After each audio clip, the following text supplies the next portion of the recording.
there will be no real non-controlled currency in the world.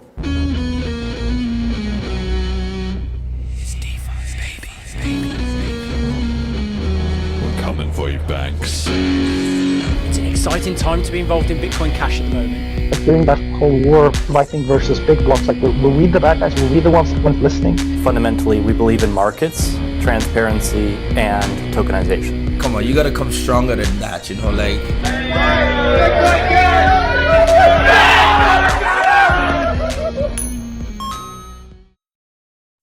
Hello and welcome back to the Bitcoin Cash podcast. Following Bitcoin Cash on its rise to global reserve currency, this is episode number 101, THORChain and BCH featuring FamiliarCow. Today is Wednesday, the 13th of December, 2023. I'm your host, Jeremy. Jet is doing the producing, same as always. And we have a quick note to begin, which is for people who are listening to the previous episode with Roger. He said live on air that he was going to try and get some details about the CashTokens and Bitcoin.com wallet integration, if that was underway or whatnot. And he messaged me after the show and said, with some details from Corbin, who said that basically they're keeping an eye on it, but they're not going to be diving in deep into that straight away. And the reason is because you have the SLP and SBCH failures, which obviously aren't inspiring a lot of confidence in the team.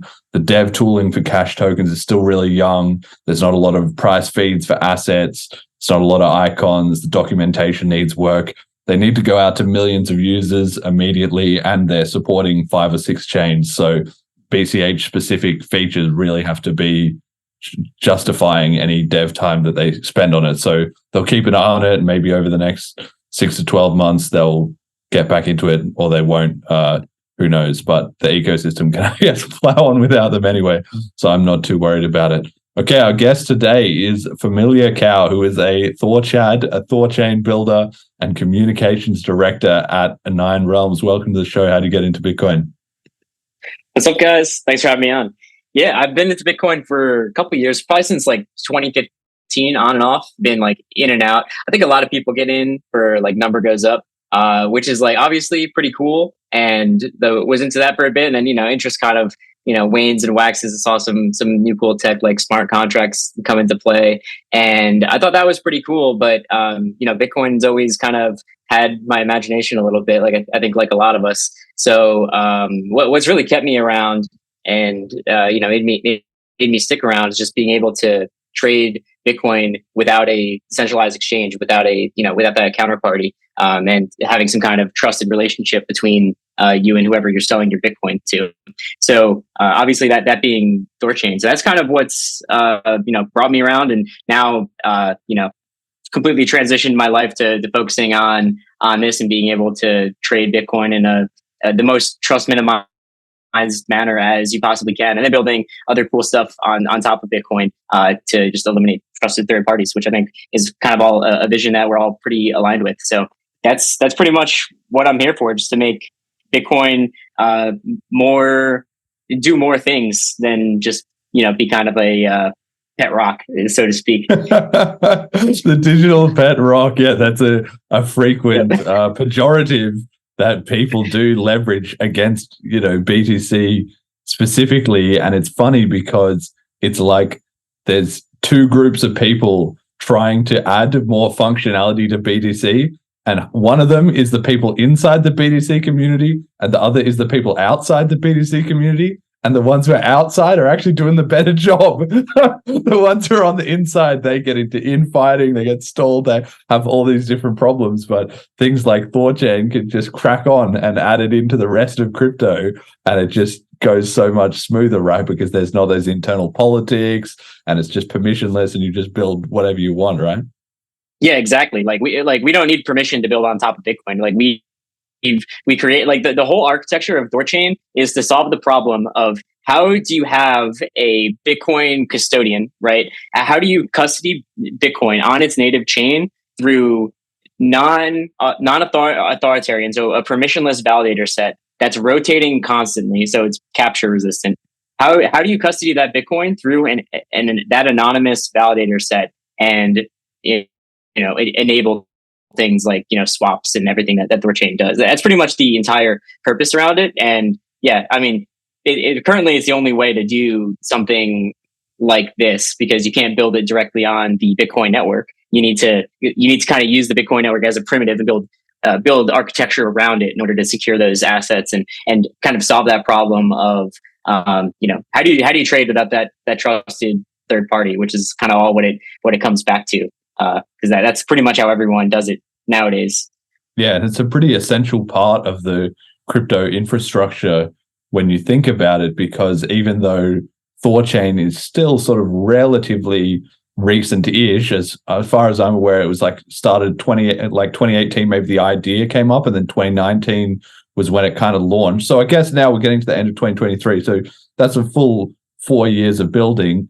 But at the same time, such a huge project, it takes a while to get going, it takes a while to build up liquidity and so forth. And there's not all that many other alternatives necessarily. Like, a lot of the people always go on about DEXs and so forth, and most of that tends to just be within one chain, right?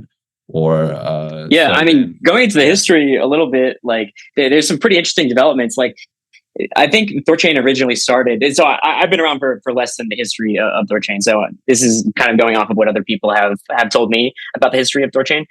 So it's kind of started off as a kind of a failed idea, because the technology just wasn't there back in early 2018, I believe. And then something came along called threshold signatures, which is basically like a fancier multi-sig, and being able to aggregate signatures from multiple different parties. So in order to form one signature to then send out, Bitcoin to from basically a set of one parties that doesn't need to be the same set all the time. And you can do it once you reach a certain threshold of consensus. So it basically makes an easier way to have a multi-sig for this type of use case. And that was one of the first major innovations that kind of allowed THORChain to exist, was the advent of threshold signatures. So we call it's called TSS. So if I say like TSS later, then that's what it's referring to. And yeah, we use this GG20 TSS algorithm essentially, which makes it so you can have 20 signers for one Bitcoin transaction. As soon as 16 of them agree, then it basically is able to send out Bitcoin from a shared vault. So that's one of the core innovations that wasn't really possible, back in the day, but now with, a lot of advances in cryptography, that's a more recent thing. And a lot of other people are leveraging that tech too. It's pretty common in the space now from what I've seen. Yeah, well, that's one of the amazing things about crypto, right? It's because it obviously has that economic element. It has spurred so much research and development into cryptography. So the crypto community, if they don't have the tools they need for the job, well, they'll get on and they'll invent them, or discover them, I guess.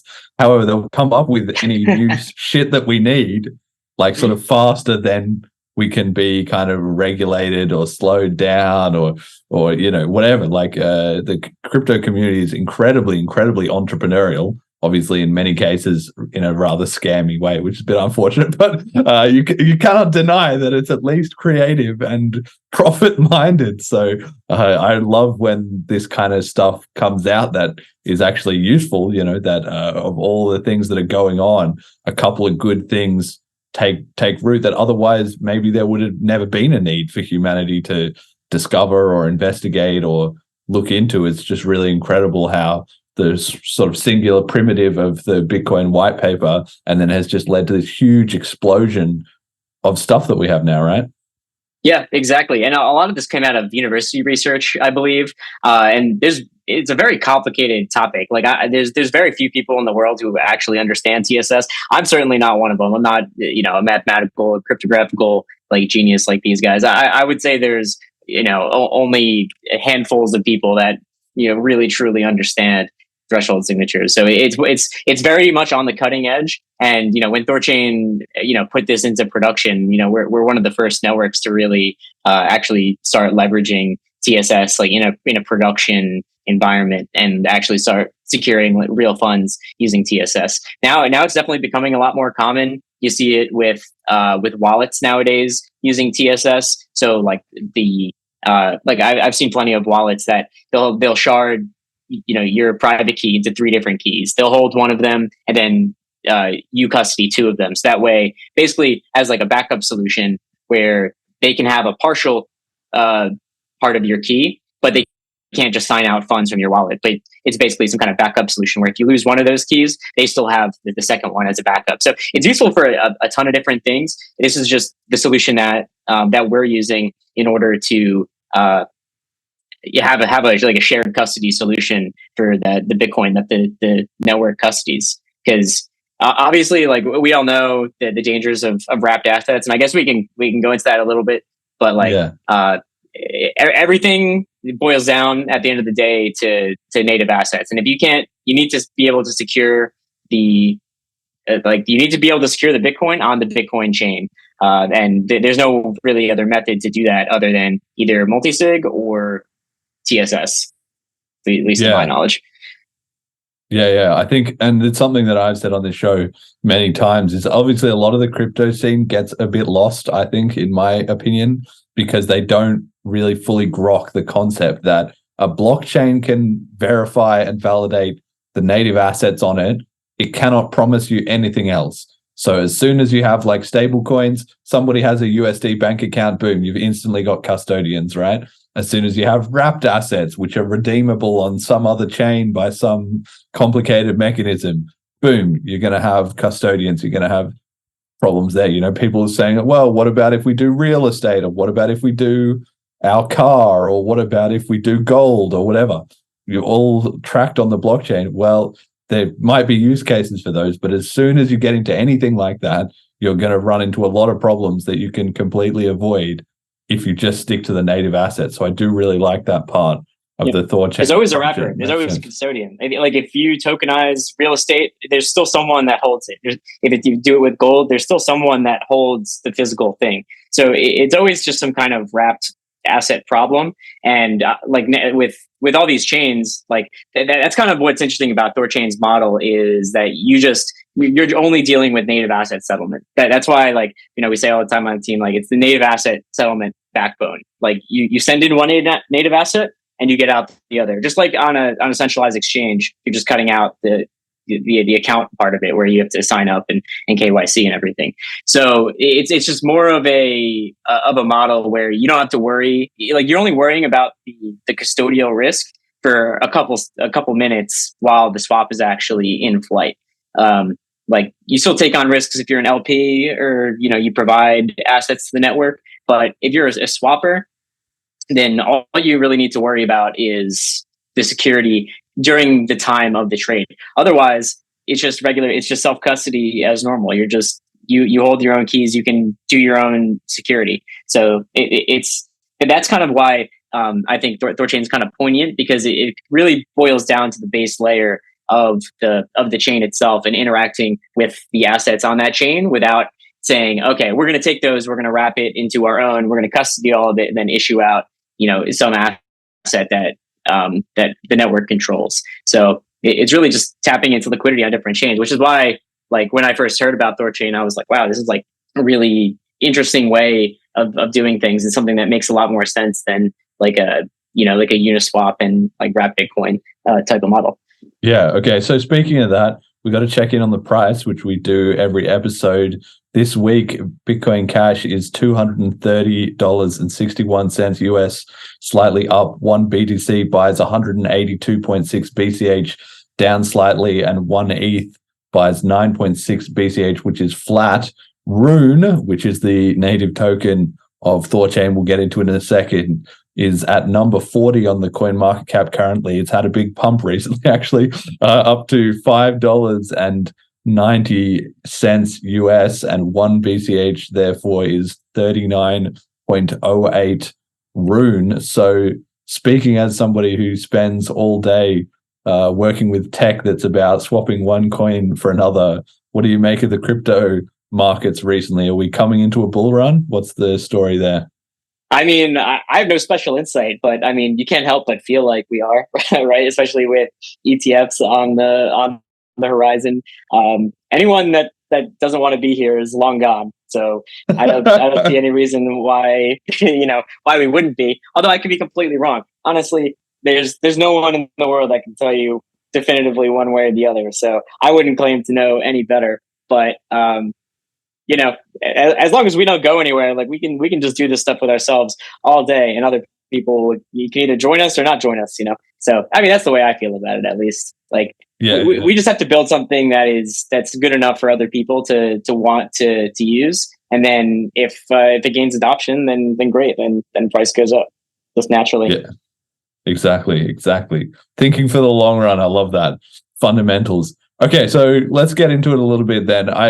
We'll just kind of launch straight into it, but I think for a lot of our listeners, we're just going to need to go back to the start and give them a bit of a run through of what actually is ThorChain and how it works. We already sort of touched on it a little bit, but just the basics are, and I'll give my explanation. You can then correct or elaborate if I'm wrong. So from what I understand, so it's a cross-chain DEX, a sort of decentralized exchange. Technically, it's not a bridge. So it's not that you're moving assets from one to another. You're actually trading them, where you're sort of selling one to buy another or vice versa. It has BTC, ETH, BCH, Litecoin, Doge, BNB, AVAX, and some Cosmos stuff, which I didn't really know what that was, but it must be something in crypto. The idea is that the validators, of which there is currently apparently 104, run a full node of all those different chains. And the way that you can do a distributed swap is that you can submit an order on any chain by putting data into your transaction. So in a Bitcoin chains, that would be an op return, but every chain has kind of something similar. And then the THORChain nodes are watching the blockchain, obviously, and they're watching those op returns. And when they see an order being put in, then they pick up on it. And then they do a swap of your coin A for RUNE to get some RUNE, and then they swap RUNE for the other one on the chain that has that the message is going to and the address that it's going to on the other side. And then if you're doing a massive swap, you can also chunk it up into little pieces so that even if there's not necessarily tons and tons of liquidity in the pools, you can still get a large amount through. And then it operates the same with regards to those RUNE swaps, similar to every other DEX, which is that if you put, asset A and asset B, which in this case will always be RUNE. So you have asset A and RUNE, and you put an equal amount of them into the pool, then people can like sort of put in one and take out another, and the pool adjusts the price so that the ratio is maintained. How'd I do? Yeah, you actually nailed it. I think you completely killed that explanation of what THORChain is. I don't actually think I could do better than that. I think you did a super good job. Yeah, so I mean, I'll just try and rehash what you said. Honestly, you did so well on that I am super impressed. So yeah, THORChain is both a blockchain and a decentralized exchange. And it just does native asset settlement. That's its primary purpose. So you're right. Every single one of the THORChain nodes, which there's 104 of them. I'll take your word. Who runs those? So those are run by different anonymous node operators. They have to put up a very large stake of RUNE, and that's part of the economic security of the network we can talk about. And yeah. If I get too deep into any of these topics, kind of reel me back in a little bit, because I might, there's a lot of intertwined topics that I might get. Yeah. Just go for it, mate. This audience is pretty hardcore in Bitcoin Cash. Okay, so you're talking to the tech heads here. Just go for it. For sure. So yeah, so Nine Realms is a node operator for THORChain. There's plenty of other active node operators. There's a whole community of them. We have a Discord where node operators can publicly talk with each other, and that's where everything goes on. So the whole point is for the node operators to be as anonymous and capture resistant as possible, because they're the ones that actually control the funds on the network.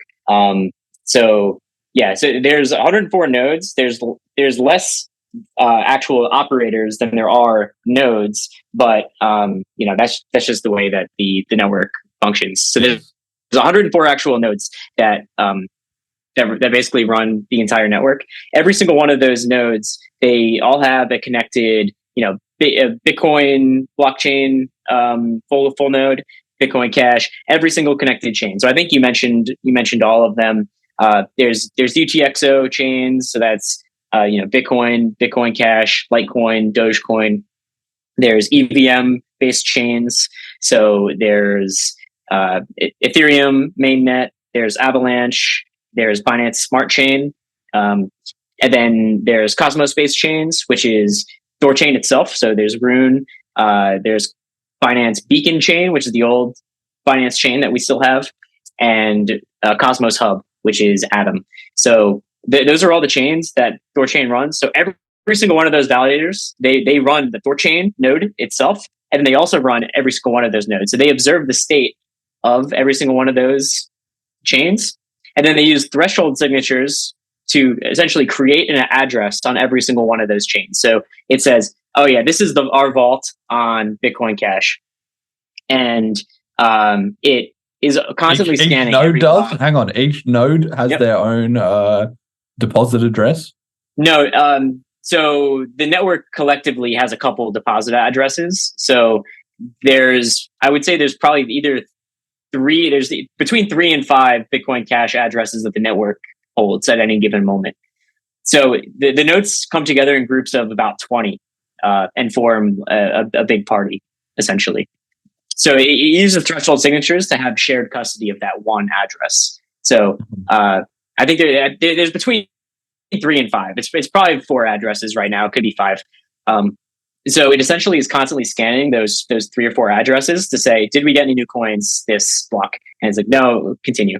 So THORChain kind of exists on its own time, but every single block is always scanning every single connected chain to see if it received any coins. And then, just as you said, it's constantly looking for memos that are attached to those inputs into its vaults.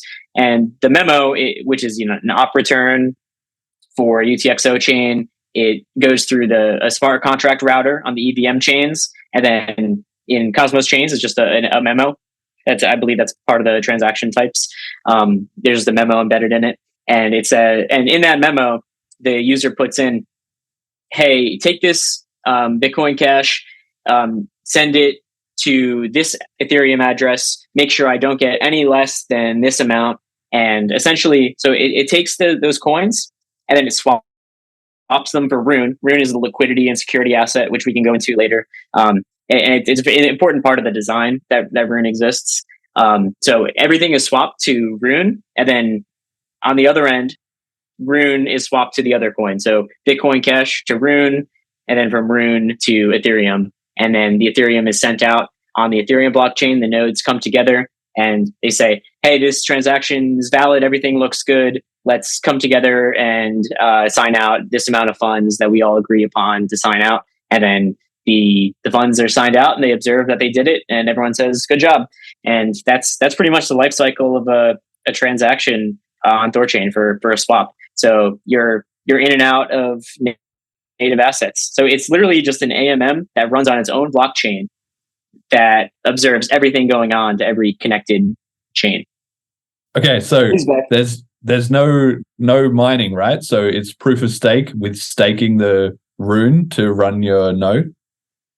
Yes, exactly. So one of the core features of THORChain is economic security. And that kind of goes back to the problem of how do you secure the Bitcoin between anonymous rotating parties without it being captured in any kind of way? So in order to become a THORChain validator, you have to put up massive amounts of Rune. I believe you need around 900K Rune in order to bond in at this moment.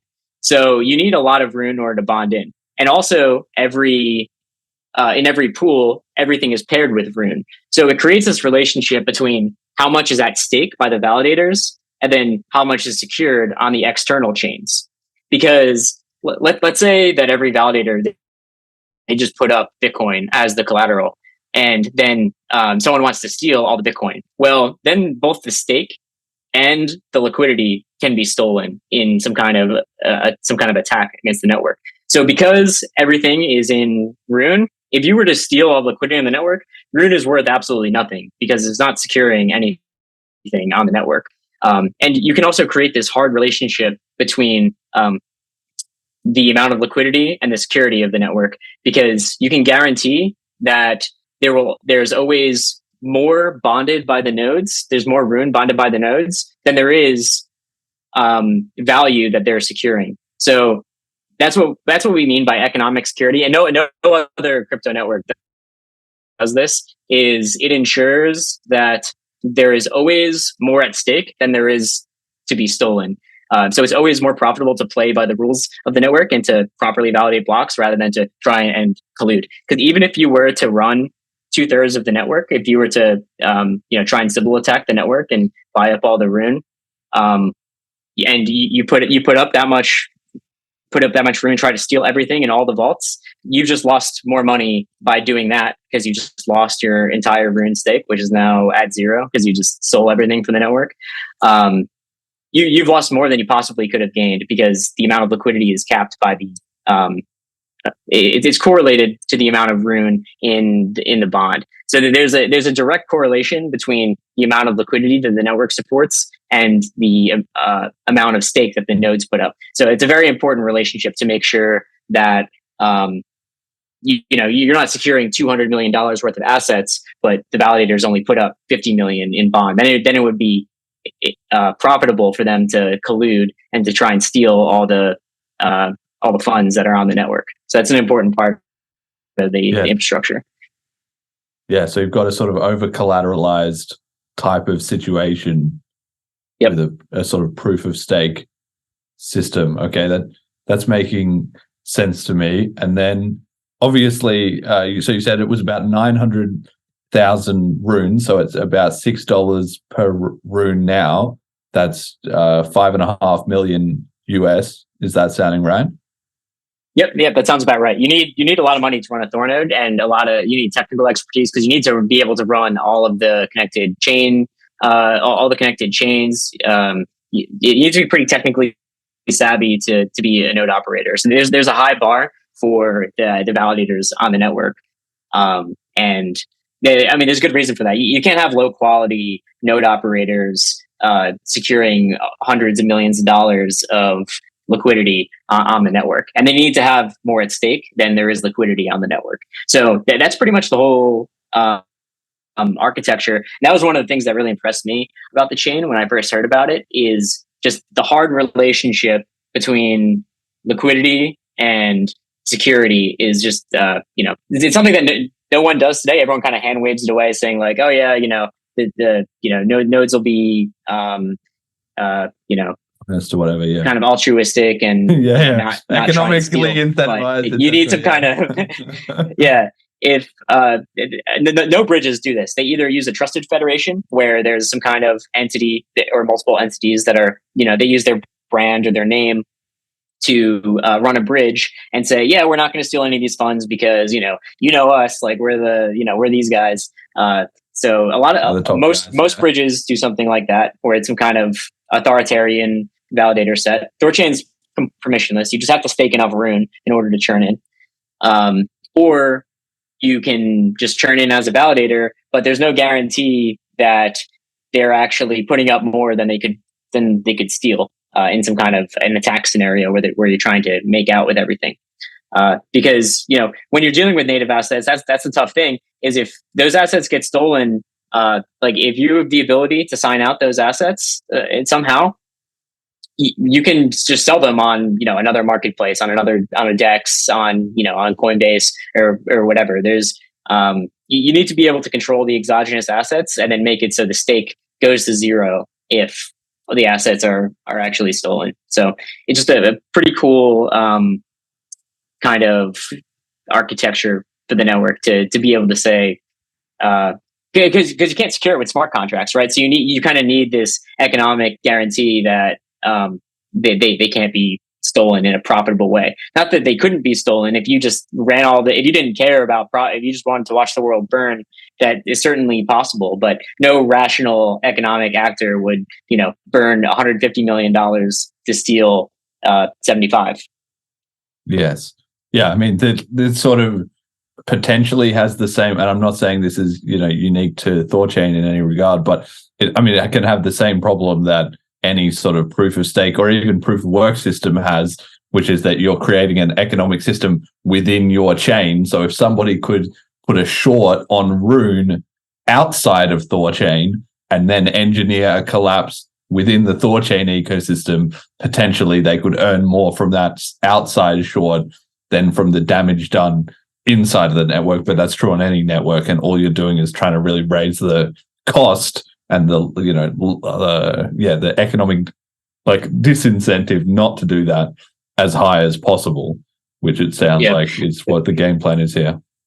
Yeah, there's and that reason particularly is something that we are keenly aware of, and that's why it's very important that Rune's primary market is its own AMM, because you can't just synthesize Rune out of nothing. It's all on its own native blockchain. So if the primary network for Rune liquidity is always on the chain itself, which it is today, and that's why we don't export Rune or send it out via IBC or wrap it and put it on we don't do things try and get centralized exchanges to list it. We don't care, or nor do we want that. It's not advantageous at all to the chain for Rune to be listed everywhere. It really doesn't matter. The best place, the most productive place for it is in the network. And you could probably short it on Binance, but how much there's nowhere near as much liquidity on Binance as there is on THORChain itself for the Rune asset. It's 2 orders of magnitude, maybe a little less than that, but 2 orders of magnitude the most liquid exchange for the asset. So it's really important that the chain itself and the AMM is the most liquid place, because otherwise you could potentially do some kind of attack like that where you short it on you short it on the centralized exchange that all the liquidity is on, and then you steal all the assets, and then then you made a huge killing. But if the primary market is always the AMM, then would be incredibly difficult to engineer an attack like that. And if you are doing that, you're with some KYC entity on some centralized exchange anyway. There would certainly be no way to get away with something like that without people knowing. I don't know. I don't think they'd I don't know, but get away with that. But we've seen a lot of people get away with a lot of shit. But this does seem like a very clever system. So the real question then is, what's the issuance policy of the Rune, and especially historically, where did it all come from, right? Because for something, it's like a lot of these networks get started with a huge stack in the hands of some foundation or whoever, who are then basically calling the shots from there on out. How did THORChain do its initial distribution and ongoing issuance? Yeah, sure. So I wasn't around at the very, very beginning, obviously, like I said before. So, but what I do know is, so there's 500 million tokens. There were some that were sold to some seeded investors that were needed for R&D. I think the initial raise was something like 2.5 million. I'm not exactly sure how many tokens there are. As of today, everything is completely unlocked. I think the original team took probably around 8% of the tokens, something like that. It's fairly small compared to a lot of other networks. And honestly, I'm not too. It's been so many years since then. I believe the original distribution was in 2018.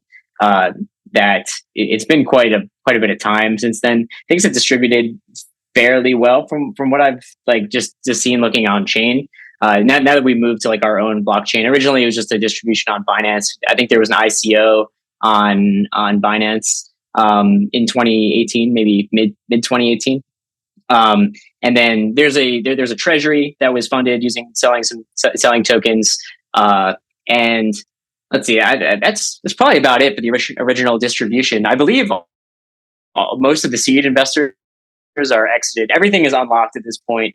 It's all free floating, and there's nothing that gets minted. There isn't an unlimited supply of the asset. There's a hard cap at 500 million tokens.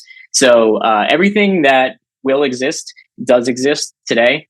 There's a reserve, which it's a module on THORChain. So it's an address controlled by the network itself that distributes block rewards to validators and to LPs. So every block, it gives basically a little bit of RUNE to the validators and a little bit to the LPs.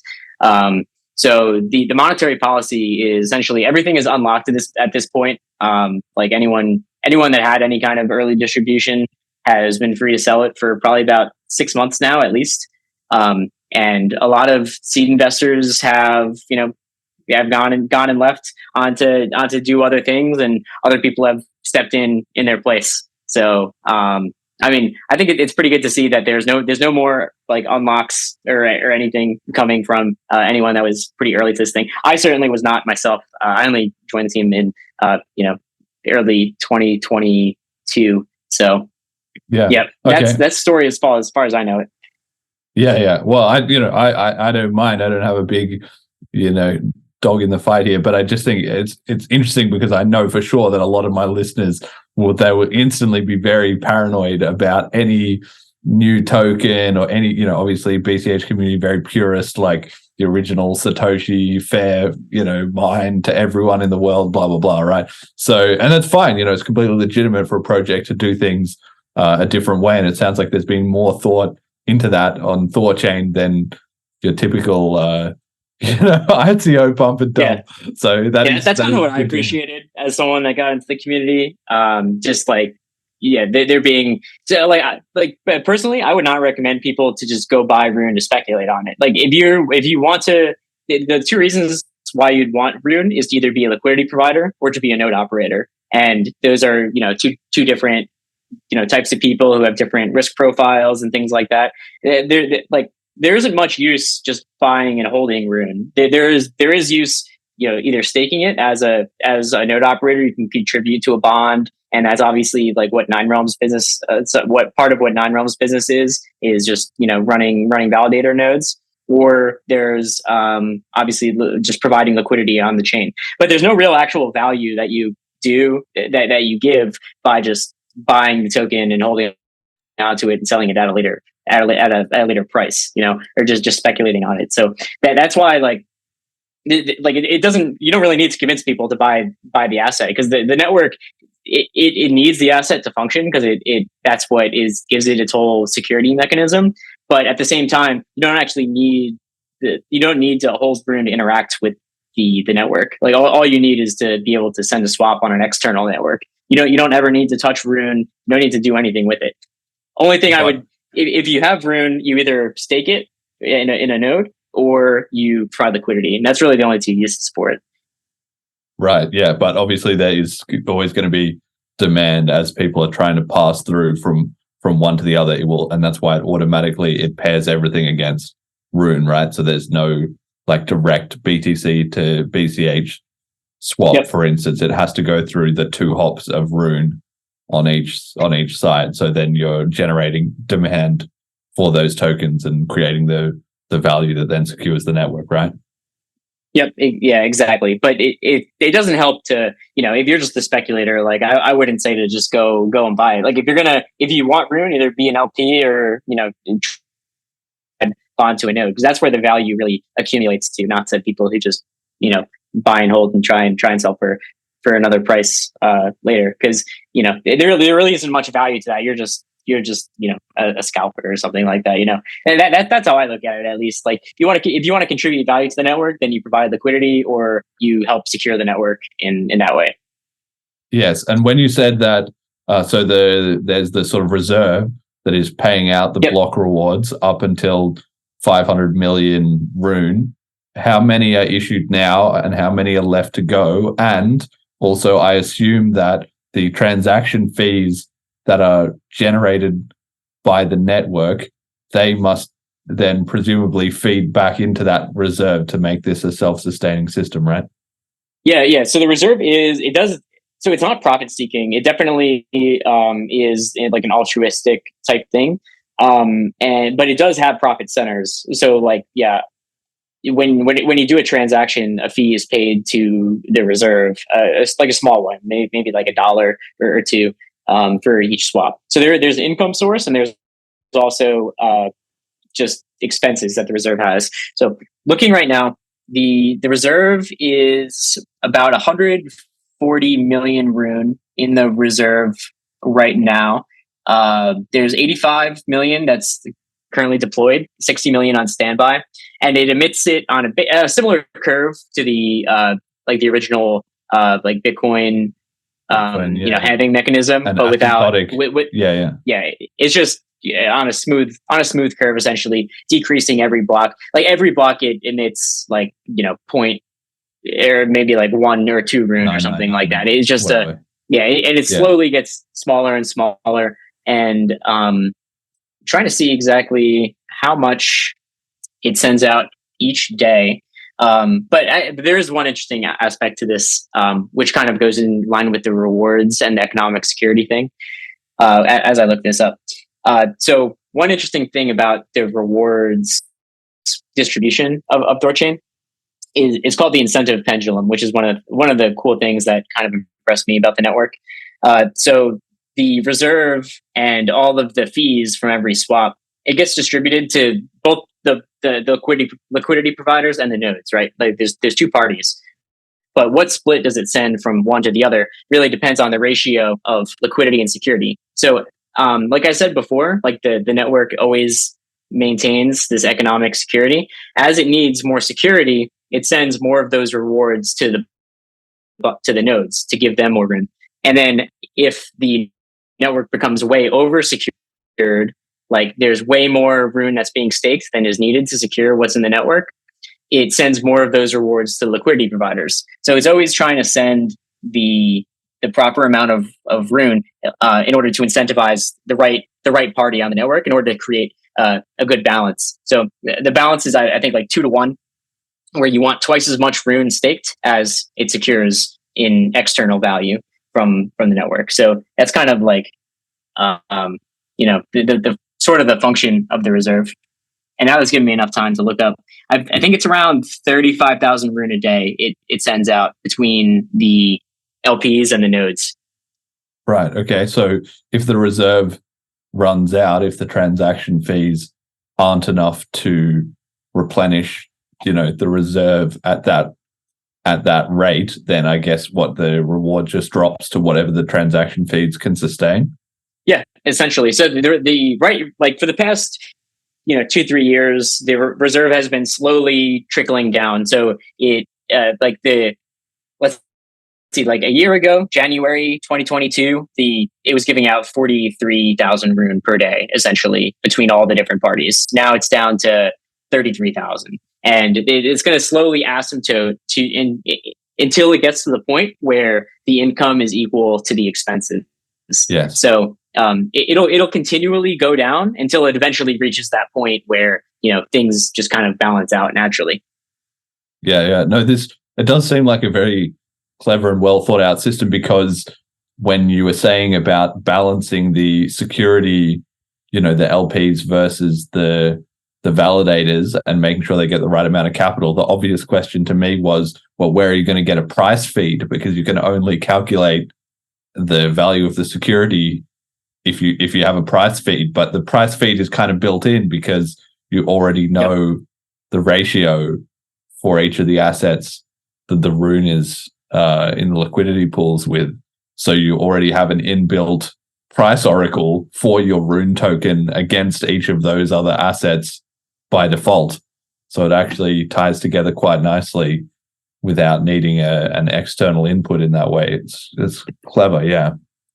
Yeah, that's one of the cool things. You don't need an oracle. It's just the ratios between everything. So you know exactly how much security there is in relation to the external network, the external assets. So you can say, we know we have twice as much rune as there is worth of Bitcoin on this network without ever having to know the actual price of Bitcoin in dollar terms. You can just know the different ratios between the assets and just derive everything. Yeah. Very, very clever. And recently the rune price has been skyrocketing. I mean, you were saying don't speculate on this, but it seems like either people have been and/or the network has been getting a ton of traction recently. What's the story there? What's going on? Yeah, I mean, there's been a lot of traction recently. I mean, there definitely is speculators for sure. I wouldn't recommend speculating on any of this stuff, but there definitely is. But there's been a lot of adoption coming recently, mostly because of one feature that was released called streaming swaps, which you kind of alluded to earlier, where essentially what the network can do is split up a big swap for you into multiple smaller ones to get less slippage. So essentially you can fill liquidity demands over like an hour or a couple minutes rather than in one instant. So if you're doing like $1 million swap, in a $5 million pool on Uniswap or some other AMM, you're just going to get screwed. Like you're going to get absolutely eaten alive. You're going to get barely anything out of that trade just because of slippage. You're just going to get like it's not going to be good. But because THORChain kind of is on another axis, like it runs on its own block time. So it exists intra Ethereum block, intra Bitcoin block. So essentially what it can do is break your big trade up into 100 smaller trades and say, let's put a little bit through right now, and then arbs can come in and rebalance the prices, and then it does another little bit in another block, and then another little bit in another block, and then by the time your trade is filled, it just broke up your trade 100 times. It batches that all together in one outbound and sends it to you. So that was a lot of what people didn't like about THORChain, because the prices in terms of like how much you pay on liquidity fees were really high, because just another way of securing the network and making sure people don't try and price manipulate, because we don't use an oracle. And so by being able to break up your trade across the time dimension, it just gives such a better experience. And now we actually have better pricing than centralized exchanges, because we essentially aggregate liquidity from all of them. So we're giving better price execution a lot of the time, not all the time. We're going to get there this cycle for sure. Just giving better price execution. But now you can actually make, $1 million trades on THORChain with virtually no execution and no execution difference. It goes as low as 5 basis points. And it essentially just TWAPs your order over a time period and tries to get you as close to 5 basis points as possible. And arbs can come in and rebalance, and everyone's pretty happy now that you can make big trades. It's a lot easier for people to kind of take the pill and swallow it a little bit and actually make trades on the network rather than just using a centralized exchange and saving a little bit of money. So when was this streaming swaps released? I'm going to say August. Okay, all right. Because I'm just having to give the viewers some context. So the price chart is in July. RUNE was at 95 cents. Then by 2 months ago, by middle of October, it was at about $1.50 or $1.60, and now it's up near $6. So it's essentially quadrupled in that 2 months, probably as a result, or at least partially influenced by the release of these streaming swaps in August. That timeline, that all checks out. Things take a little while to build hype. So yeah, I guess you must have been seeing huge growth in the community and the surrounding hype and excitement. How's that been for the project, and where do the THORChads, right, is the THORChainers, the Bcashers and the THORChads, where do the THORChads hang out? What's the main spot? Yeah. So there's a couple different venues. A lot of where the core dev community is in the THORChain developer Discord. It's a great place if you just want to be a fly on the wall. It's a pretty low noise, high signal space where all the developers and people that actually build THORChain go. It's where the node operators go to see what's the latest. And Nine Realms team is all there. So that's definitely the highest signal place to be. And everyone's welcome to just come be a fly on the wall and see what's going on. We all build in public. Obviously, THORChain's fully open source. All the nodes can talk in there. There's actually one interesting thing to bring up. Every node has this thing called make relay, where they can just do a command to make relay, and it sends an anonymous message into the developer Discord. So nodes can actually have conversations and talk fully publicly, but in the Discord. So nodes can actually post messages like, "Oh, I'm getting errors on this," or so people can communicate with nodes in a way that is not like some kind of private setting where people can collude, but or do things behind the scenes, but like some place where literally everyone you can just join this Discord and just see what they're saying. And that's pretty much where everyone in like the community itself is. And yeah, we have like tendrils kind of reaching all out, because THORChain itself is just infrastructure. So it's not like, I mean, there are a lot of super nerds who are, they call them THORChads, that are like really into the infrastructure of this whole thing. But really, the end user of THORChain is whoever uses the projects that uses THORChain. So like Trust Wallet as one of the big examples. Their swap service is powered by THORChain.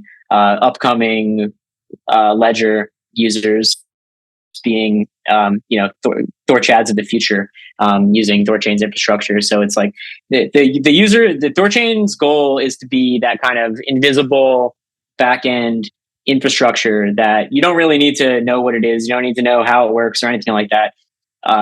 Whatever wallet or app you use just uses it in the back end, and you can just make your trades for basically no slippage without ever having to make an account. You just send the coins and it's just done. So there are plenty of people that use it now without knowing it, and there's going to be way more people in the future that use it without knowing it. So, but the main place is on Discord, Twitter. Everyone hangs out on Twitter. So if you're on Twitter, definitely follow the THORChain handle. There's some noise, but it's always, it's pretty informational thing. I do Twitter Spaces too with the THORChain handle, so people can come hang out in there and talk with some THORChads and ask questions. Come hang out, do whatever. Twitter and Discord are the two best places. Okay, all right, cool. And what is the sort of project governance, especially in light of how do you decide which chains to add, right? Because there's obviously 20,000 different crypto coins. Not all of them are actually even separate networks, right? But you have to be monitoring in this model. And the more chains you add, the higher the burden on the node operators, who are already, it sounds like, having to do a pretty titanic effort to maintain up to, 10 or more different individual nodes running at any one time. And so how does the chain decide, firstly, what to work on or what protocol upgrades to add, and secondly, which chains to add into this whole schema? Yeah, so it's all done by the node operators. The node operators literally are the network, and that's something I probably didn't understand early enough. Is just that the nodes are the ones who process all the THORChain blocks. They read all of the external chain data. They're the ones who take on the monetary risk of RUNE. They need to make sure they're always securing more than what's on the network externally. So the nodes are the end all be all of governance. And we have a process called ADRs, which is architectural design record, where nodes can submit big architectural changes. A lot of it's done by the Nine Realms team, so by us, because we're a major node operator on the network, and we do core development for THORChain as well. So it's a collaborative effort between Nine Realms, between some of the OGs who've been around since the beginning, people like Chad Barriford, and then there's some other community contributors who contribute code to the protocol. So the Nine Realms team is a major contributor to that, but definitely not nowhere near the only one that has some kind of say. There's plenty of node operators out there that have their own opinions about what should be added, what shouldn't. We're just pretty active and vocal in the space, and what we do is we enact the will of the node operators. So there's a protocol within THORChain called Mimir, which is another one of those like Norse names. Mimir, I think Mimir was like some messenger of Odin or something like that. I don't know. Anyway, it's essentially this protocol in THORChain where you can change constants, and you can say, I vote for this constant to be this value. And we use that for votes too. So if there's, if someone will post something in the Discord, and then there be some kind of vote on it where the node operators, one node equals one vote. So if you get over a certain majority, over 66%, then whatever change you're trying to do is instantly instantly done if it's in the code already. And if not, you can do symbolic votes too, where you just do it with the mirror. It doesn't actually correspond to anything in the protocol. And then us, the Nine Realms team, or the core team, or whoever else will build that feature and then put it in. So new chains have been kind of like a contentious topic because so many people have different opinions. And obviously it all comes down to the nodes and what the nodes want to do. Like, here's a recent example. We recently added Binance Smart Chain after a long time. We had a vote on it. This was like, oh my God, this vote was like a kind of a shit show, to be honest, because we put out like a call in the community Discord. We were like, all right, like in 2 weeks, whoever has the most votes, will be the next chain that the Nine Realms team builds for a connection. And then, community started coming in and bombarding with like, oh yeah, we want this chain because of this reason. We want this chain because of this reason. And it just added so much noise to the equation. But at the end of the day, it's the nodes. It's just to have the ability to add a chain or don't add a chain. Like no one else can really affect a decision other than whether they run that code or whether they don't run that code. So we ended up on Binance Smart Chain. We finally got Binance Smart Chain back in September, I want to say. And now the nodes are thinking about removing Binance Smart Chain. It's just the Binance Smart Chain community probably not too thrilled about that, right? Probably not, but I mean, yeah, the Binance Smart Chain is a piece of work for sure. It is not really up to the standards of the THORChain node operators, just in terms of like its quality. Yeah, and it's extremely it's caused other problems within THORChain itself. Because let's say one chain is paused, like we had to pause trading for Bitcoin Cash because the nodes can't keep in sync because of problems on the Binance Smart Chain network. Like the Binance Smart Chain is, man, it's some fork of ETH for sure. So some nodes are calling to just remove it from they're calling to Ragnarok it from the chain completely and just say like we're done with this. Like, so we've yet to see whether we're going to remove BSC or not, but it does seem like things are trending that's in ever that been direction. removed. No, you might have heard of something called Terra Luna. Yeah. That's something we removed in the past. That caused a lot of other issues in the past as well. That was the unanimous decision to remove that chain, obviously. And actually, pre or post rug, that was implosion, post collapse. But so what actually happened was because the chain itself was being DDoSed, essentially, the nodes couldn't keep up with the tip of the Terra. So in order for chains to run properly, they need to know what's going on at the instant of the tip of that network, of what's happening on that block. So because the nodes were running so far behind, and this is literally a problem with the chain itself, and this is something that like most other people don't really have to think about, is just like, if you're not up to date, you can't keep trading on that network in a safe way, because you could send people out funds and not know that you sent people out funds, and you can cause a lot of problems with THORChain, and you could lose LPs a lot of money. So the chain itself will automatically pause trading for that chain if it gets out of sync and it just can't agree upon what block it's on, where the transactions are. So I think we paused, or the chain itself paused Luna trading probably around like $30 or something like that. So we actually saved LPs a lot of money by the chain itself not even being able to keep up with the Ragnarok of Terra Luna. Is we actually were able to help make sure that LPs just didn't lose every cent that they had just by dumping trillions of Luna into the pools. We were able to just process withdrawals at that price and then give people back some RUNE rather than just giving them back nothing, essentially. So it's not the first time we've had a chain removed, but it would be the first time we would remove a chain if this happens. No one's voted on this yet, but I've heard some, like our node operators and Nine Realms, we are against not Bitcoin Cash, against Binance Smart Chain at this point, just because it's just such a terrible chain to operate.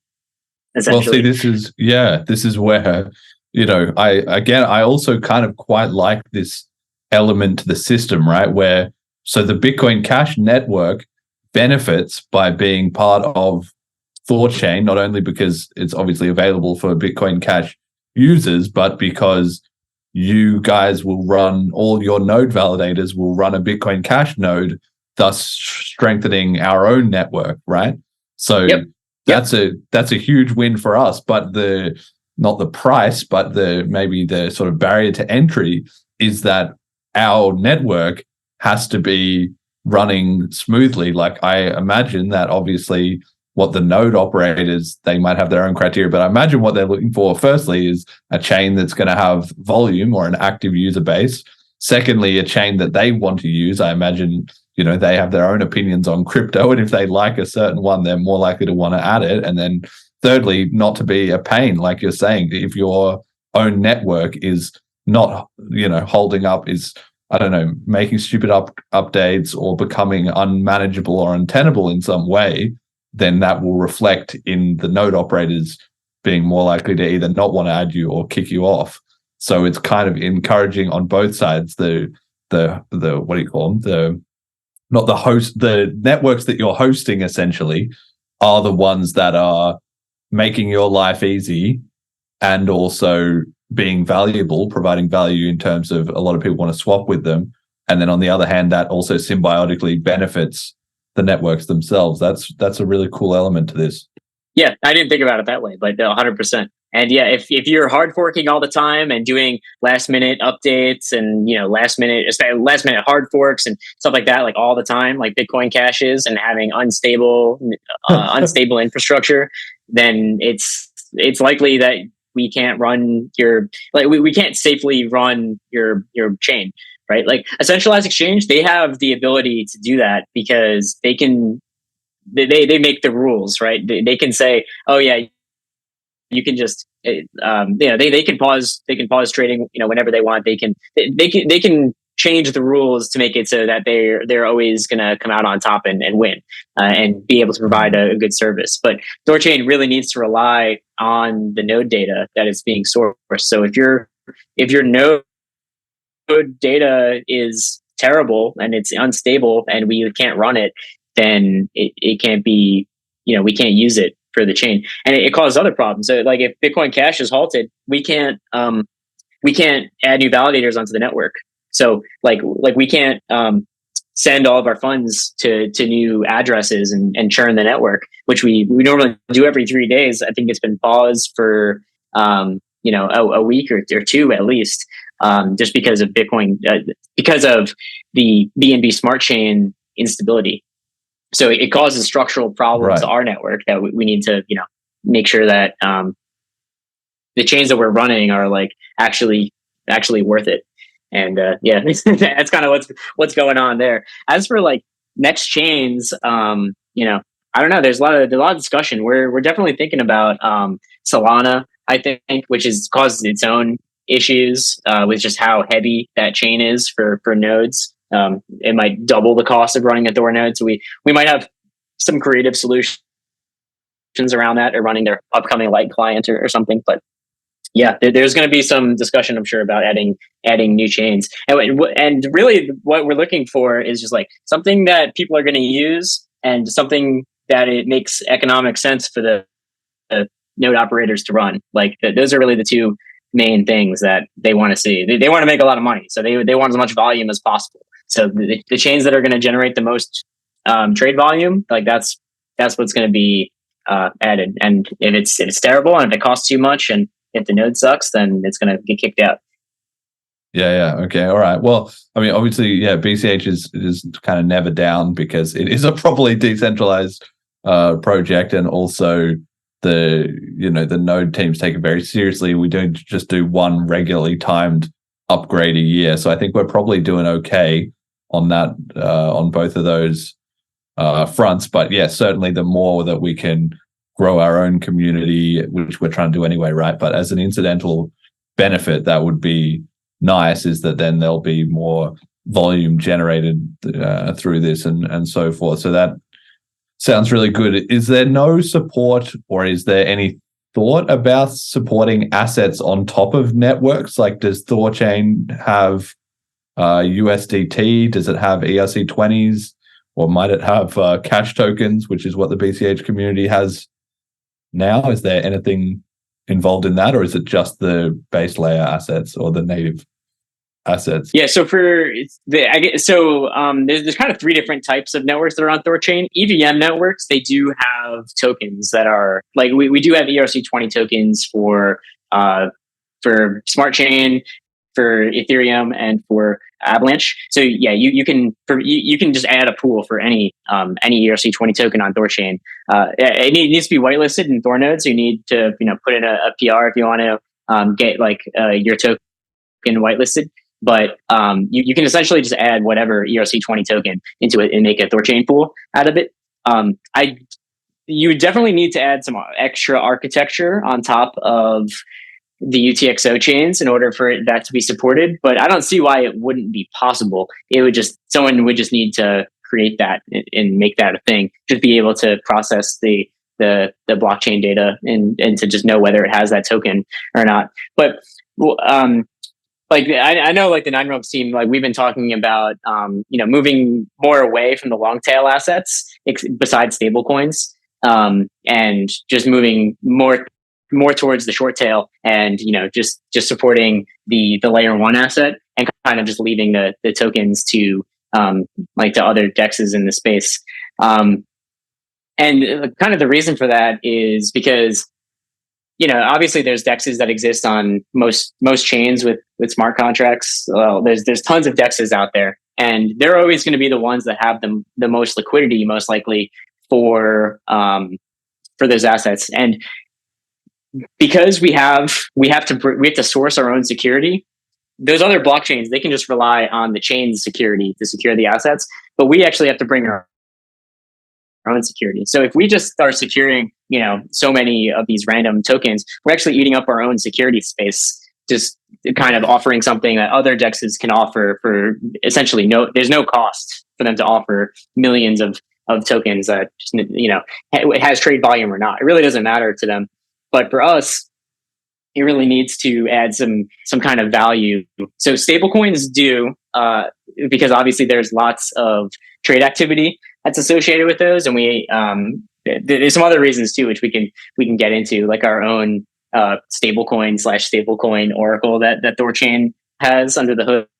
But okay. Yeah, we're kind of moving to focus more just on the short tail and get to the long tail assets through something that we have called DEX aggregation, where THORChain can essentially sign a transaction out of THORChain into another DEX or in from another DEX and make a swap. So that's kind of more of the direction we've been going towards, rather than just saying, oh yeah, we'll just do everything on our chain. We're totally fine just saying hey, we're here for the most economically significant aspects of it, and then tokens, those someone else can do those where they don't have to worry about security. Yeah. Okay. No, that makes a lot of sense. And like you say, you can daisy chain the base asset maybe with another deck. So we'll see how this all plays out, right? But the BCH community is just very excited because in the last 6 months, this cash tokens upgrade, and people are now starting to build, dexes and AMMs and issue NFTs and all that sort of stuff on BCH. So it's caused a lot of focus and excitement in the community, and it sounds like as time goes on, maybe there could be those kind of integrations as well too, whether it was just that THORChain would then interact with the BCH DEX itself, that then you could swap through any token straight out onto BTC, onto ETH, or vice versa. There's tons of possibilities there, but it would just be about where in the exact architecture it sits, and that's not necessarily intended to be on the THORChain main chain itself. That makes a lot of sense to me. Now, part of the reason I have you on the show as well too is Joel Valenzuela. I don't know if you're familiar with him. I imagine you probably are. He loves THORChain, and he has been shilling it for the longest time to me and to the BCH community, and that we should look into it and take it seriously and so forth. He made this tweet saying, on most days, the Bitcoin Cash pool on THORChain generates more in fees than the actual Bitcoin Cash network itself, which is true. The BCH network currently does about $350 a day in fees, and the THORChain BCH pool does between $250 and up to $1,500 in fees per day, which is pretty incredible. I guess this is just a result of the huge growth in transactions, right? That's what contributes to the network fees, right? There's no other source other than people paying to transact. Do you have to pay to enter an LP? No, so you don't pay to enter not a regular LP position. So there's two different types of LPs. There's a dual LP, which is RUNE and Bitcoin Cash, and there's savers. Yeah. You do pay to enter a savers position but the reason you pay is because there's sort of a swap on the back end. So technically, yes, everything is because of swaps. All the fees that are generated at the network are because of swaps, and a lot of that, there's either two things. That's either users making swaps, and that's just someone saying, I have this coin, I have Bitcoin Cash, I want to stable up, I'll go to Tether on Ethereum, and they do that. Or it's arbitragers. So if there's like days with really big price action and movements and a lot of volatility, which are the best days on THORChain to be an LP for 100,000%. Yes. the great days for LPs, because they're just raking in fees the entire time, because arbitragers are constantly coming in, buying, selling, and that's probably where you see days like where you get 15, where the LPs make $15,000 collectively in a day just through trading fees. Bigger the trade, the more fees you get, and more volume just means more fees. So those days are very, very highly welcomed by us.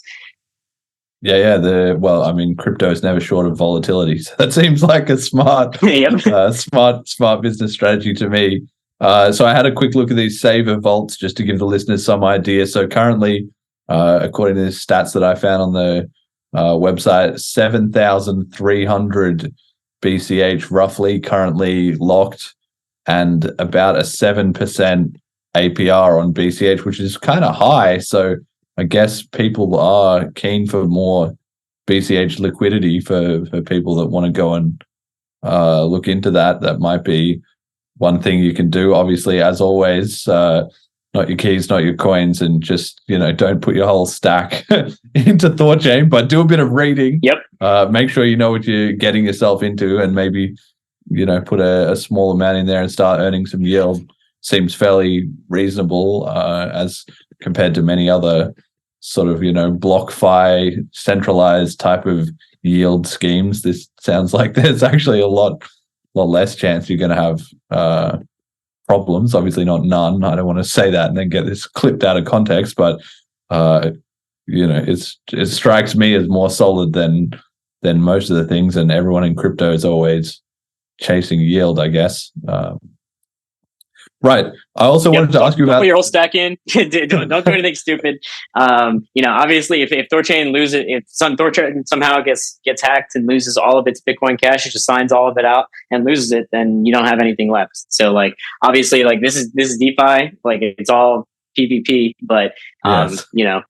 And also I think it's around 5% right now for Bitcoin Cash, but it's savers is a pretty cool, innovative thing that we do on THORChain, and it's single-sided liquidity. So it's backed by the dual LPs. So the dual LPs, they make more yield in return for backing the saver's principal position of just being denominated in BCH. So there's two ways to provide Bitcoin Cash liquidity on THORChain. If you're long RUNE, then you should be a dual LP if you want some extra yield there, or if you just want to be long BCH, then you can also do that on THORChain and earn a couple percent at least. But obviously, manage your own risk. Don't do anything stupid. And it literally could all fall apart. So I would definitely do your own research before entering any kind of DeFi position. Really, you want to know what you're doing.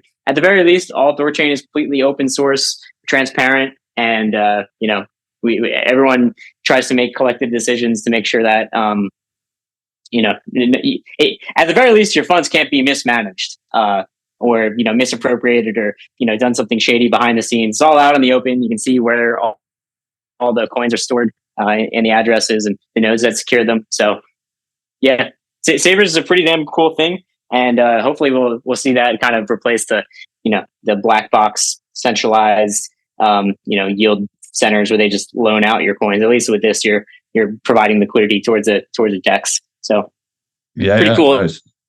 Innovation, but it's still a very new thing. It's only a year old at this point.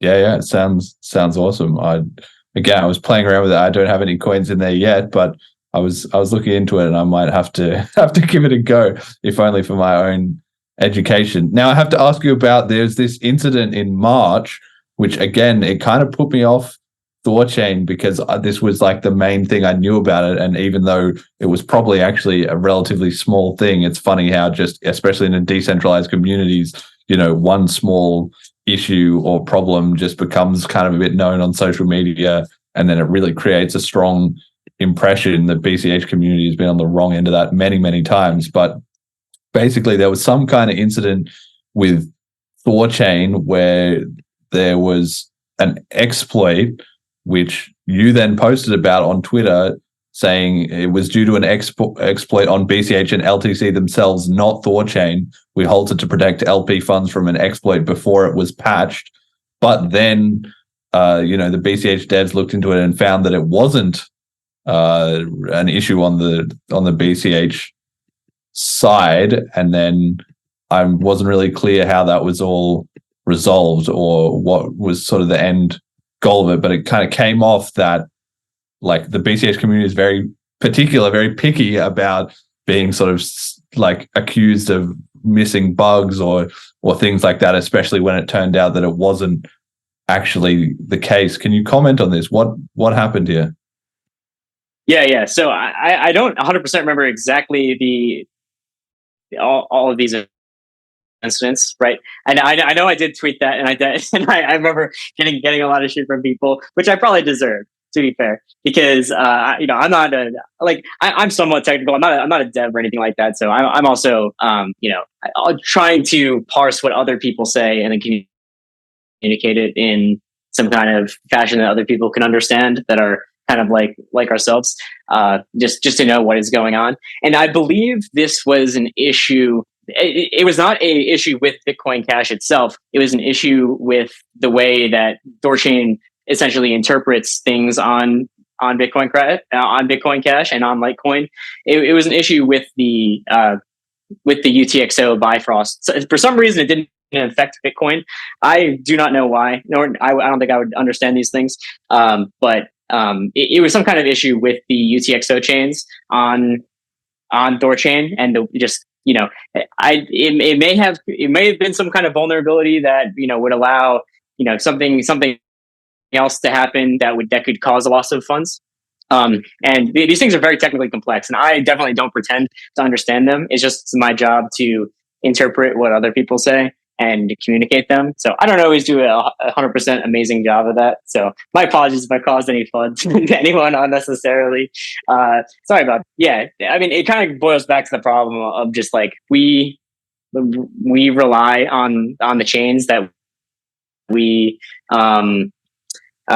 source data from to have accurate information. And if there's some kind of problem with our implementation or the chain itself, then that's a vulnerability that could affect the LPs. So obviously, in light of some kind of issue coming up, which, these issues happen from time to time. They're definitely not uncommon. And they come up on centralized exchanges all the time. You just don't ever see or hear about it because there's no reason for anyone to share that type of information. So, likely just some kind of UTXO weird edge case thing where THORChain thinks that something happened but it didn't actually happen, or vice versa, or some kind of combination of that. I couldn't find the postmortem or anything about that to give you here's for sure what happened in this scenario type thing. But I mean, some kind of combination of those factors all played into that, and just my own poor communication skills, which it happens from time to time. We have to pause chains, and the node operators have the ability to pause chains on THORChain to protect the network. So that's essentially my interpretation of what happened. Yeah. No, that's like, I honestly think that's fine. I think if it was just an honest mistake, it would, that's just how it happens. And like you say, there's going to be technical issues and so forth. And obviously, from the BCH side, we want to try and be as forthcoming and in communication as much as we can to help you guys out with your project, because obviously you're choosing to run BCH. We need to help with that as much as possible. But yeah, I think that was really kind of just the issue, is especially in the case where there's no core team on the BCH side, and there also isn't, it sounds like on the THORChain side, if things are somewhat exactly. distributed, then there's a lot of people involved. Yeah, exactly. So things can communication easily you know how difficult communication is between parties. When there's no one person that's responsible for something, it becomes communication is one of the most difficult things in that situation, because there isn't just like, here is the guy that does this and here's the guy that does that. It's like there's the 9 Realms team who will step up for any kind of security incident. There's the OGs who have been around. We have a THORChain security team. They all come together. I listen in just so I kind of know what's going on, and then I try and communicate it. And I'm not always 100% on the ball with the security thing, especially because normally security things are very technically in the weeds, and you can't share too much. Get touchy about it. You don't want to share too little. Yeah, and people always come on to us and say like, "Oh, why is this chain paused on THORChain? I thought this is a decentralized system, type of thing." They don't realize the complexities of actually running a truly decentralized exchange like this that runs multiple chains. They just know that Uniswap is always up all the time, so that means it's decentralized. Therefore, THORChain is centralized because we have to pause chains from time to time. Yes. Okay, we've had a question in the chat from BCH Geek. Says, I like THORChain. Saw rumblings of some nodes wanting to remove BCH in the far past due to low usage. What's the overall feeling of that in the THORChain community today? Was going to look at building BCH to THORChain, but not worth it if uncertain future. Yeah, I mean, I haven't heard anything about that recently. I know people have said that in the past, but I don't see the reason why you do that. So I think the reason to remove a chain is that it's really poor infrastructure, and Bitcoin Cash is fine with that. There's really no issues with the chain itself, which is good. And then the other one being that it's really expensive. So like you could definitely, that's a big argument for BNB Smart Chain too, or it's something like Avalanche or Cosmos Hub, something that's expensive to run, as in like Bitcoin Cash costs nothing to run a node on. Like it's basically just there's no extra infrastructure cost that's involved. If it was really expensive, then it might be it'd probably be on the chopping block with how much volume is actually done with it. But being that it's so cheap, I mean, I see no reason why you'd want to remove it, especially it being like a really unique offering that really only THORChain. I mean, only THORChain does Bitcoin Cash, as far as I know, in the DEX space, especially cross-chain DEXs. No one does it, so I wouldn't see the argument on why you'd want to remove it, and I would definitely fight to keep it on.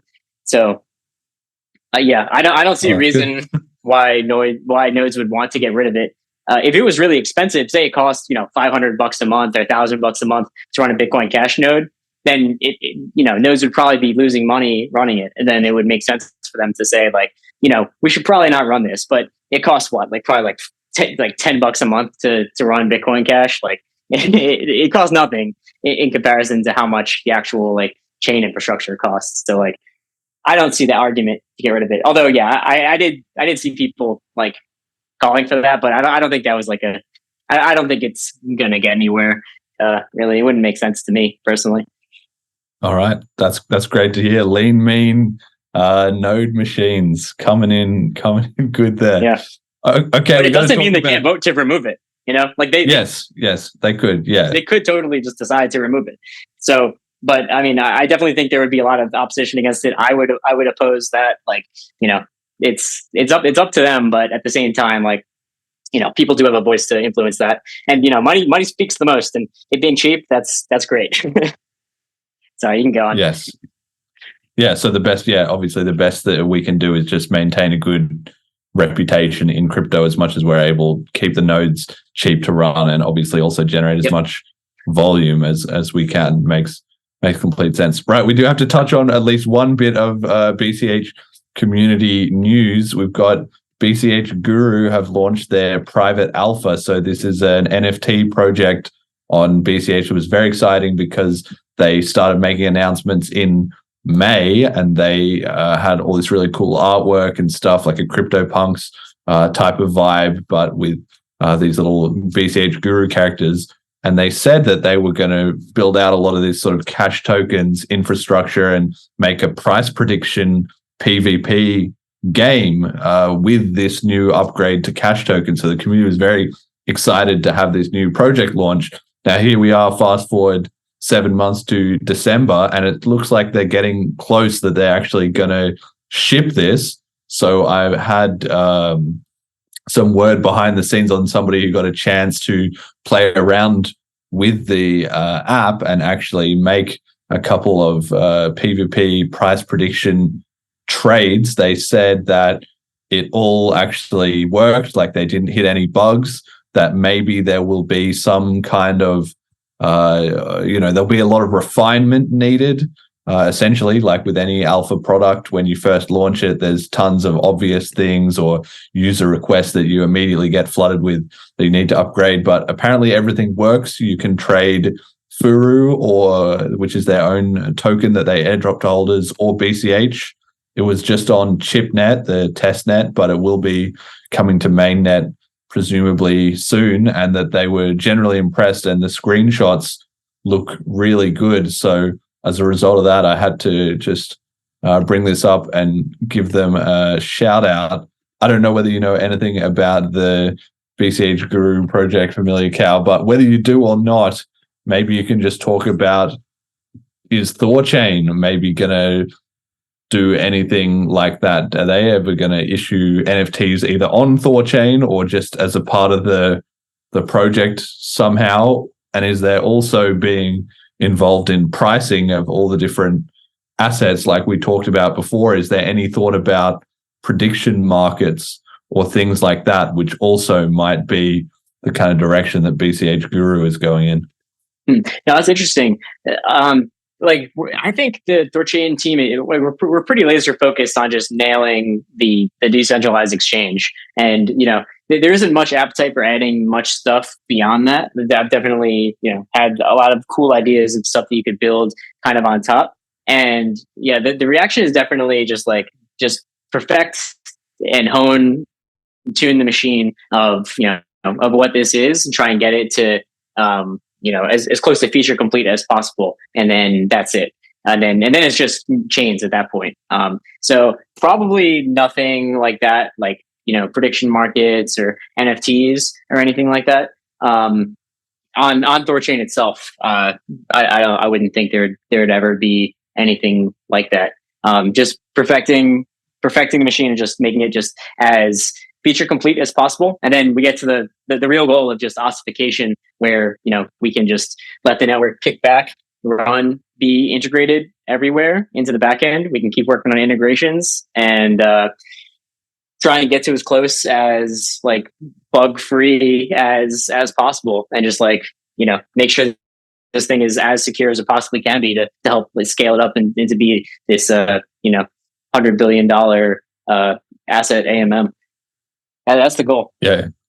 No, very, very cool. And that strategy makes sense. We've just been watching this whole BCH Guru thing very closely on this show because, like I said, it ties into all the cash tokens and all this new stuff. And apparently this new demo that is in the works is also using, I think, some of the cash RPC stuff, which we haven't covered on the show before, and we'll cover in detail at another time. But it's essentially going to be like on MetaMask, when you're approving a transaction, it gives you that kind of page of gobbledygook, like, do you want to approve this token? And you kind of click yes and hope you don't get rugged. The BCH community have been working very hard on making basically a way better version of that, where instead of just kind of granting all permissions and hoping that nothing goes wrong, instead it gives you a very detailed breakdown of what it's accessing, the specific transaction, what inputs are going where, and so forth, so you can see exactly what's going on. It's part of this broader push for so-called native wallets that Emergent Reasons has been talking about a lot. And so I'm hoping that over the next 6 or 12 months, we're going to see a really big improvement in the BCH sort of smart contract scene and everything. And that will probably at some point, I would imagine, also include, like, we'll have a template probably for THORChain, so that people wanting to do swaps in and out can just use, a well-vetted, trusted template, and then they're not going to get scammed by somebody trying to do, fake fraud THORChain or whatever. Right. So that's just really cool, exciting news. And listeners to the show can just put a pin in that one, and we'll come back to it later, because they'll, I'll pick this up when there's more news on that front, but got to keep everyone in the loop. Right. Got meme of the week. This one is the grandma meme, which I actually always makes me laugh. It's the young lady sort of helping the grandmother, I don't know, up some steps or something like that. And the grandmother is saying, "Crypto is a threat." And the young helper lady at the retirement home or whatever is saying, "Sure, grandma, let's get you to bed." And it's from a thread poking fun at Elizabeth Warren, who is obviously Senator Karen in the US, that is constantly trying to whinge and complain about crypto in general, and has been pushing heavily on the regulations recently. There's just a very quick little 15-second clip here that Jet's going to play for you all. There's a new threat out there. It's crypto, and it is being used for terrorist financing. It is being used for drug trafficking. North Korea is using it to pay for about half of its nuclear weapons program. We can't allow that to continue. Right. Well, when you see that clip, it's just, Elizabeth Warren saying it's a new threat. Crypto is the new threat, and North Korea is using it for terrorist financing and stuff. The FUD is just absolutely relentless. I really wish you'd just piss off with all of this, but we're really kind of at the stage. It's funny how she gets riled up about crypto, every couple months, and then goes for a week and complains about it a lot, and then gets busy with complaining about something else. And then, the crypto community just cracks on. She's like a recurring character in the crypto story that's just always there to give us grief. What do you make of general attempts to FUD crypto on the regulation front? Because that's one area that THORChain seems to actually be quite strong, right? Being a whole DEX and open source and so forth. You probably shouldn't be fairly clear of the regulators, right? FamiliarCow, what's the vibe on THORChain and Elizabeth Warren? Yeah, I think things have been going all right now. Like, I think we passed the preliminary stages of actually getting attention from any kind of authorities. I guess one of the things I should have mentioned earlier was back in October, the FTX hacker was allegedly moving some funds through THORChain, and that's one of those things that definitely catches the eye of people that you don't really want to be on the wrong side of. So I think from that angle of things, things have been going pretty good for THORChain. Obviously, being one of the most precarious positions of the entire space, and getting it from all angles too. Because you get people on one end saying, "Oh, people are using THORChain to launder funds or something like that," when that's not true, because you can't actually conceal any kind of information. It's all public, and everything is completely on chain. So you can't actually move funds in a way that conceals any kind of information. And then you can get them. You can get them off the other people. Yeah. Hang on, but you can switch it off BTC onto BCH. BCH has better privacy tools. Do some nice cash fusion, and then you're good to go. So, right. But yeah, I know what you're saying. Obviously, you have people hate that, and people love that. Who are you have people on both sides that are just like, oh, you're giving like complete privacy to these people and then allowing them to do this. Then you also have the people who are like, this stuff is way too public. We need to make it more private. We need to add Monero like tomorrow. We need to do all this stuff. So it's like we definitely get it from both sides, which is I think that's a good thing. Like when you piss everyone off, that probably means you're doing like a fairly neutral job in all this stuff. So I think we passed the first test at least. There's definitely some areas to improve upon just for decentralization and keeping the network censor resistant. One big thing is, so we talked about TSS a little bit before. One of the interesting things that we do is THORChain encrypts all of those TSS key shares and puts them onto the chain. So we actually publish encrypted key shares onto the chain itself. So what that means essentially is that if some government agency were to call up every cloud service and immediately, I predict that we'd be back up and trading right back as we were within a week. I think we'd be right back up. But there'd obviously be some kind of interruption because there'd be an interruption of service with the nodes, but because all the key shares are backed up onto the chain itself, all you'd have to do is just spin up another node on another provider, run bare metal. There's plenty of bare metal nodes out there and people writing guides to run bare metal Thor nodes and things. It'd be very easy to restore service to even if every single node were to be shut down tomorrow. They would be back up within no time because they need to in order to restore their own stake, and they need to. They're not just going to abandon their node. That's millions of dollars just down the drain right there. So obviously you need to get back online. I think we'd be back up within a week, even if every single Thor node were to be forcibly shut down and in one instant. Which maybe something like that. Maybe someone could try that kind of attack in the future. I don't think it'd be very fruitful. I think we'd be right back up, and I think there'd be a lot of people rallying behind us if something like that were to actually were to happen. Yeah. Wow. That's amazing. Sounds good. Obviously, yeah, censorship, resistance and resilience to attack is going to be more and more important because one way or another, as time goes on, vulnerable projects, eventually they get exploited, whether it's the Terra Luna style economic weakness or speculative stuff, whether it's government attacks and regulation, whether it's hackers, like whatever it is, you've kind of got to be able to handle it all to last in the brutal free market of crypto. So yeah, it's good to hear the THORChain community taking that seriously. Okay, I got two quick little comment of the weeks. There was two that were so good I had to put them in.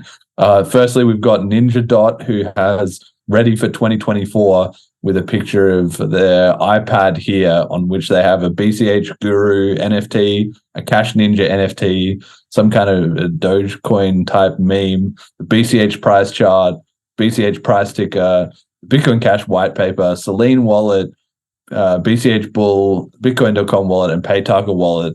That is looking like the BCH Fanatics type of iPad there. So I just saw that and it made me laugh. It's like, yep. And the green background, of course, obviously. So this is some real commitment to the cause we got going on right there. And I think showing off how much the scene is improving and diversifying. And Remora 101. Wait, hold on. I think that's a flip phone, like a fold out phone. I don't think that's a tablet. Oh, okay. Yeah. I just noticed it. It's like, what is going on here?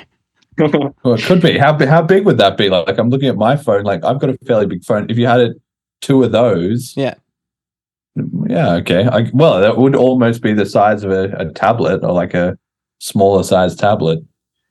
Phones are huge these days. I always get the big ones as well too. Like my hands are fairly big, so I'm happy I don't need, like whenever I pick up somebody's like iPhone or whatever, it's like tiny, you can like really like wrap your fingers around the edge. No, give you a nice big Android phone. Anyway, and then we've got Remora 101 who's also feeling the vibes and says, I'm really proud of how we're doing ATM. The BTC guys can't 2x because we're here and loud and proud. BCH could be dead, but with devs and builders and podcasters and mods and memers and everyone doing a part, it's still here. This is great. Green heart, smiley, smiley. So I guess that gives you a bit of a sense that the BCH community is starting to feel themselves and be in a pretty good vibe. FamiliarCow, we give every guest on the show a chance to give their own message to the BCH community, and whatever, story or point of view or encouragement or criticism or, advice or recommendation you think they need to hear. What does the BCH community need to hear? I mean, that's a good question. I mean, I don't have anything like super specific. I say obviously this is going to be my perspective. You guys just definitely try out swaps with THORChain. You can trade your stables in, you can trade your shitcoins in, do whatever you want, or don't do it. Honestly, it really doesn't matter. But it's pretty cool being able to trade without some kind of central entity that you need to make an account for, register. You just send coins in, send it out. Like, just give it a shot. There's a bunch of good places to do that. Edge Wallet is a great one that I think a lot of users, a lot of Bitcoin Cash users use that wallet. And there's there's no shortage of THORChain front end. There's a bunch of places where you can try it out. There's Shapeshift, who's kind of transitioned from that CDFI service to now just being like a DeFi wrapper. There's ThorSwap.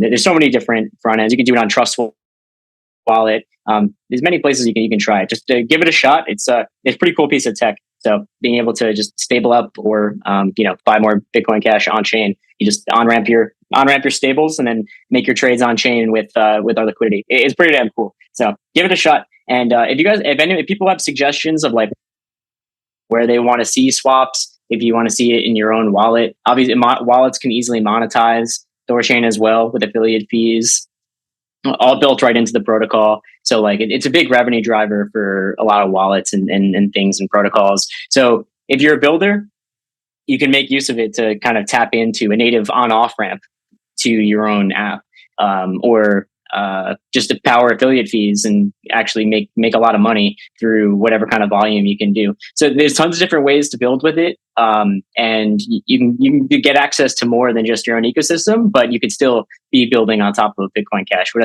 I think is a pretty powerful thing. So if you want to get in touch, you can always reach out to me on Twitter, on Telegram. I'm just at FamiliarCow.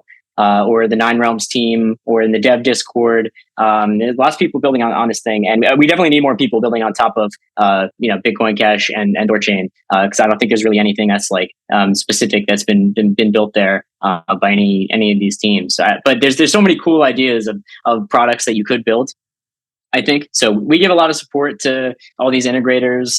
Whatever we can do to help. Definitely just let us know. We want to see apps gain adoption, and we want to see you guys do a bunch of volume. So just feel free to get in touch, and we'll help you out however we can. Yeah, it sounded good. I mean, it's one of the things maybe on the 2024 for Selene. So you may or may not know, but I'm also one of the devs for Selene Wallet, which is one of the BCH, and it is BCH only, and that's our, we're a bit maximalist about that, but we're planning in 2024 to add in a bunch of, obviously new features and so forth. And I could see that maybe we would have in there one little section that you could do swaps in and out of other coins. Maybe you're onboarding your friend and he loves Ethereum or something, and you say, no, that's garbage. Look, here you go. Just send it in here. Boom, it's on BCH. Something like that. Yeah, man. All you need is really cool. A little modal that's just like something. Hey, send your coins here, and all of a sudden you're onboarded into the wallet. I think that's a kind of powerful experience, and not a lot of wallets have really tapped into yet. And something that we're trying to do on the integration side, as like one of my main priorities and things that I'm trying to do, is just like, so you have a Bitcoin Cash only wallet, but you need to onboard, like you want to onboard as many users as possible. So like getting people in from Ethereum, getting people in from Bitcoin, getting people in from Litecoin or just whatever, is going to be a powerful tool to just get more users for your own wallet. And it also just fees that, can actually like provide some substantial revenue towards, your own development and things, and kind of make it self-sustaining. So like, even if it's not in the wallet itself, just some kind of thing where you can just just get in. And like, it's a native on ramp is the way I think of it. It's so simple to just be able to be like, oh yeah, you're an Ethereum user. Well, now you're a Bitcoin Cash user, and now you're in the wallet, and you can see how cool it is. So even if the wallet is only single chain, you can still leverage the tech, and you could do savers too, or something like that. You know what I mean? There's a lot of different ways. Exactly. Yeah. I mean, maybe it would be pretty cool if you had it and you had all your BCH in there, but then if you happen to, need to use Litecoin or something for like BitPay or something, or somebody was not supporting BCH, and you could just still scan and send off to any other chain with just a swap in the background. Yeah, that could be super cool. So anyway, we'll see about that. But yeah, that's definitely one possible thing on the roadmap. Right, supporter appreciation. Thank you to our donators as usual. Thank you to our patrons, Ricky and HP. Thank you to our sponsor, General Protocols. Check out bchbull.com. And thank you to the Flipstarter contributors, Majamali, Marcelo, Molecular, Shadow of Harbinger, Tulrik, Emergent Reasons, Imaginary Username, Cheapy, Pat, Mini Satoshi, and Sandakisman, Marius. If you're new to the show and this is your first time watching, go and check out episode 85 to get the full backstory, essential guide to what is Bitcoin Cash, how did we get to it, what's going on with the podcast, what are we all doing here.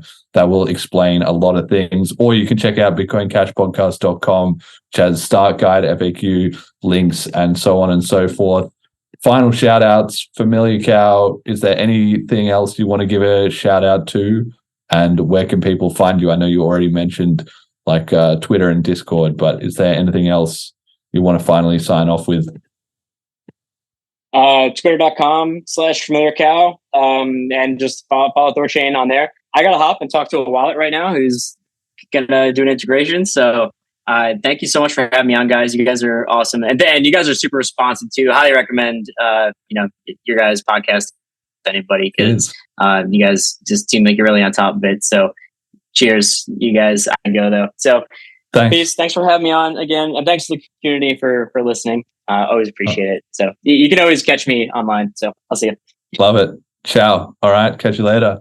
Jed, do you have any shout outs? Not this time, no. Our cameras are going to be screwed up, but. And do I have any shout outs? I always think like during the week, I'm like, oh, I've got a podcast episode going. I should shout out this and this and this. And then we get live. I'm going to have to start putting them on the slides or something, because I always forget what I wanted to shout out. Well, I got to shout out BCH Guru because I'm looking forward to their launch. That's going to be sick. I'm fired up for that. I want to shout out Joel Valenzuela as well for recommending THORChain a bunch, because it does look like there's a lot of activity going on there and we should be involved in that as much as possible. And let me think. I think that's pretty much it. And anti-shout out to Elizabeth Warren. Fuck you. I'll do it, everybody. Thank you for listening. Till next time. All right. So I started realizing that if you can just find strength just a little bit longer, you will have a crew of people following you along the way. And that is another thing that no one can ever teach you. Because you're going to have to learn that on your own. You're going to have to figure out how to pull that energy out of your mind on your own. There's no book you can read that all of a sudden I have it. I've got the technique now. I know how to do it. Yeah. No, it's a grind that you have to start and finish on your